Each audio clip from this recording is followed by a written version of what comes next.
Well,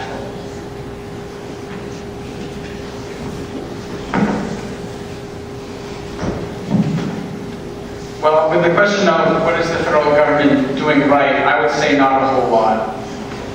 If you look, and it's something that every citizen needs to understand, is that all the federal government should be doing is outlined inside the Constitution. And there are a lot of things that it's doing right now that are outside those boundaries. There's a lot of legislation going through that is morally wrong, if not legally wrong, with all the things that are your defense that actually provide indefinite detention for even U.S. citizens. And when it comes to other laws that are being passed, a lot of those matters should be left right to the states.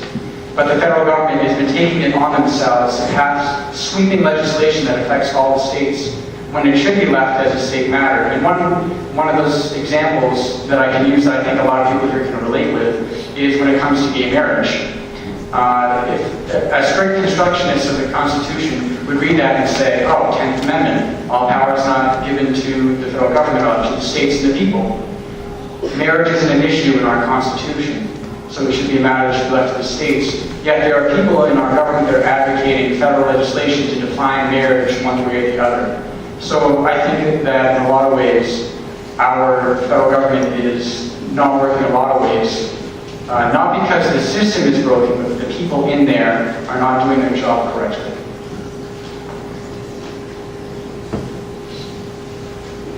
Well, just in the same terms as you're talking about government, I wanted to explain how cutting back on so many federal agencies, which is, I know Ron Paul advocates, especially the Federal Reserve, you explain how that would greater help the United States kind of balance the budget, if you will. Well, Ron Paul wants to cut 5 federal agencies, and I might have a Rick Perry moment to forget one of them some.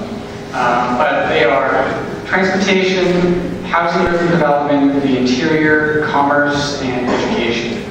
Now, what that alone would do is cut a massive amount of spending out of the budget. Now, when I say spending, I don't mean cutting proposed spending cuts. I mean actual cuts.